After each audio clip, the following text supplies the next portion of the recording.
carcasses, but Abram chased them away. As the sun was going down, Abram fell into a deep sleep, and a terrifying darkness came down over him. Then the Lord said to Abram, "You can be sure that your descendants will be strangers in a foreign land, where they will be oppressed as slaves for 400 years.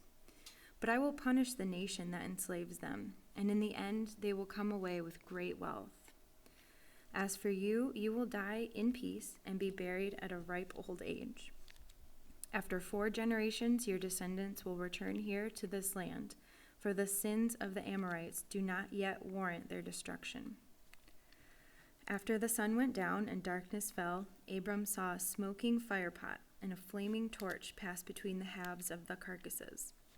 So the Lord made a covenant with Abram that day and said, "I have given this land to your descendants, all the way from the border of Egypt to the great Euphrates River, the land now occupied by the Kenites, Kenizzites, Cadmonites, Hittites, Perizzites, Rephaites, Amorites, Canaanites, Girgashites, and Jebusites."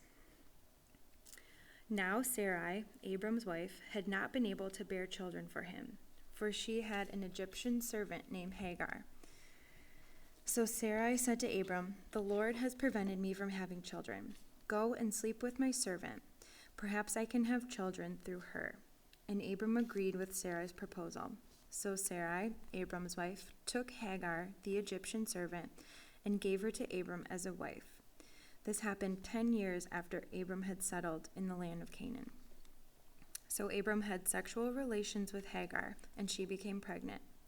But when Hagar knew she was pregnant, she began to treat her mistress Sarai with contempt. Then Sarai said to Abram, "This is all your fault. I put my servant into your arms, and now that she is pregnant, she treats me with contempt. The Lord will show who's wrong, you or me." Abram replied, "Look, she is your servant, so deal with her as you see fit." Then Sarai treated Hagar so harshly that she finally ran away. The angel of the Lord found Hagar beside a spring of water in the wilderness, along the road to Shur. The angel said to her, Hagar, Sarai's servant, where have you come from, and where are you going?" "I'm running away from my mistress," she replied. The angel of the Lord said to her, "Return to your mistress, and submit to her authority." Then he added, "I will give you more descendants than you can count."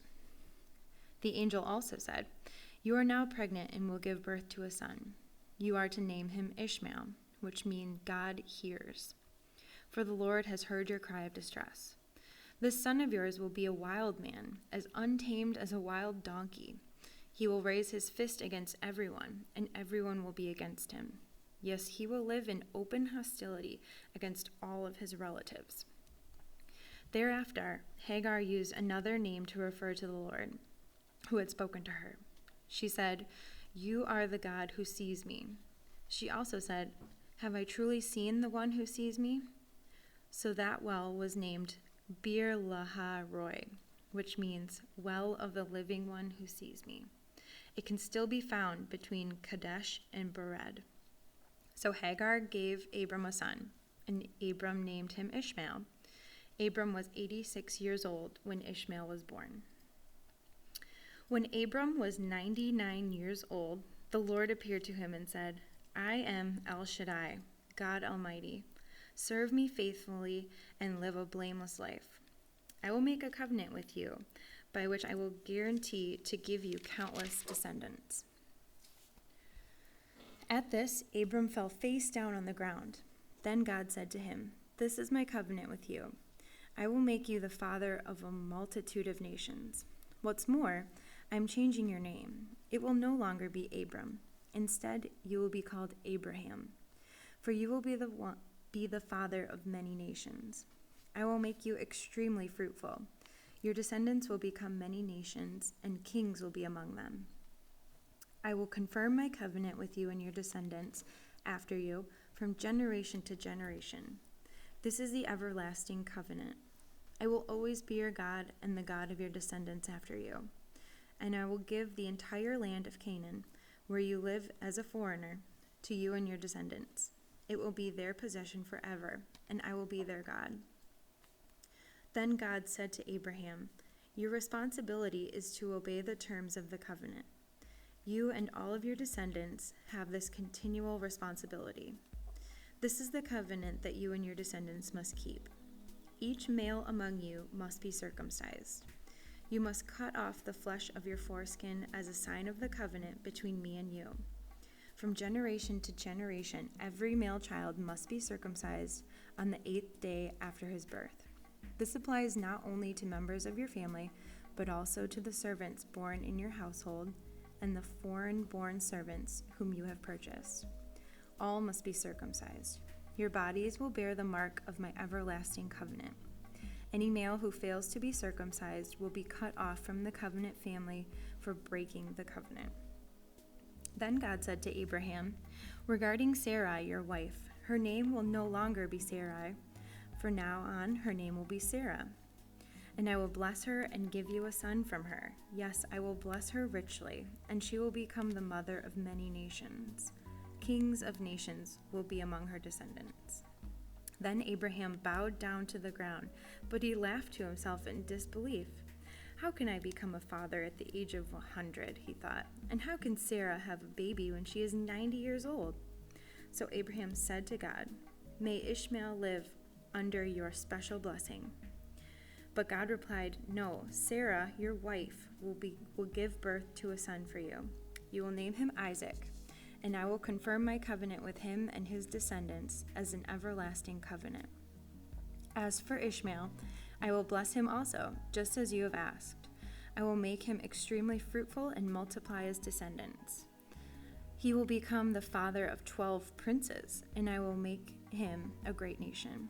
But my covenant will be confirmed with Isaac, who will be born to you and Sarah about this time next year." When God had finished speaking, he left Abraham. On that very day, Abraham took his son Ishmael and every male born in his household, including those born there and those he had brought. Then he circumcised them, cutting off their foreskin just as God had told him. Abraham was 99 years old when he was circumcised, and Ishmael his son was 13. Both Abraham and his son Ishmael were circumcised on that same day, along with all of the other men and boys of the household, whether they were born there or brought in as servants. All were circumcised with him. The Lord appeared again to Abraham near the oak grove belonging to Mamre. One day, Abraham was sitting at the entrance of his tent during the hottest part of the day. He looked up and noticed 3 men standing nearby. When he saw them, he ran to meet them and welcomed them, bowing low to the ground. "My lord," he said, "if it pleases you, stop here for a while. Rest in the shade of this tree while water is brought to wash your feet. And since you've honored your servant with this visit, let me prepare some food to refresh you before you continue on your journey." "All right," they said, "do as you have said." So Abraham ran back to the tent and said to Sarah, "Hurry, get 3 large measures of your best flour, knead it into dough, and bake some bread." Then Abraham ran out to the herd and chose a tender calf and gave it to his servant, who quickly prepared it. When the food was ready, Abraham took some yogurt and milk and the roasted meat, and he served it to the men. As they ate, Abraham waited on them in the shade of the trees. "Where is your wife, Sarah?" the visitors asked. "She's inside the tent," Abraham replied. Then one of them said, "I will return to you about this time next year, and your wife Sarah will have a son." Sarah was listening to the conversation from the tent. Abraham and Sarah were both very old by this time, and Sarah was long past the age of having children. So she laughed silently to herself and said, "How could a worn-out woman like me enjoy such a pleasure, especially when my master, my husband, is also so old?" Then the Lord said to Abraham, "Why did Sarah laugh? Why did she say, 'Can an old woman like me have a baby?' Is anything too hard for the Lord?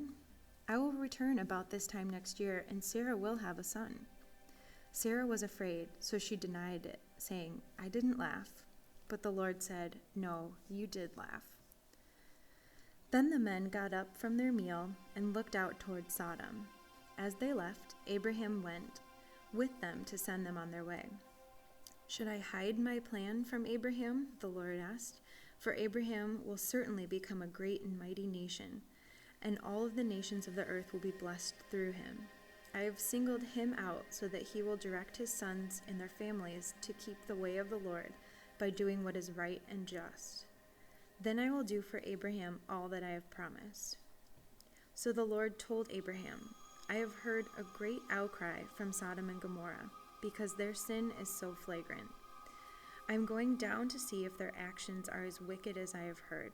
If not, I want to know." The other men turned and headed toward Sodom, but the Lord remained with Abraham. Abraham approached him and said, "Will you sweep away both the righteous and the wicked? Suppose you find 50 righteous people living in the city. Will you still sweep it away and not spare it for their sake?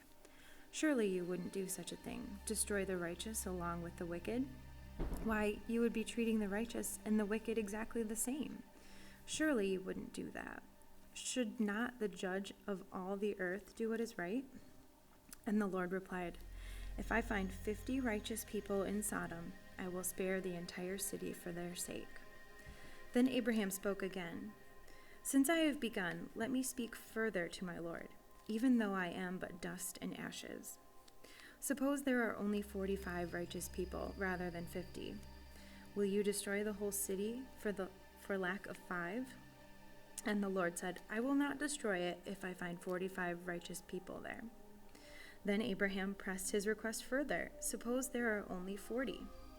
And the Lord replied, "I will not destroy it for the sake of the 40. "Please don't be angry, my Lord," Abraham pleaded. "Let me speak. Suppose only 30 righteous people are found." And the Lord replied, "I will not destroy it if I find 30. Then Abraham said, "Since I have dared to speak to the Lord, let me continue. Suppose there are only 20. And the Lord replied, "Then I will not destroy it for the sake of 20. Finally, Abraham said, "Lord, please don't be angry with me if I speak one more time. Suppose only 10 are found there." And the Lord replied, "Then I will not destroy it for the sake of the 10. When the Lord had finished his conversation with Abraham, he went on his way, and Abraham returned to his tent.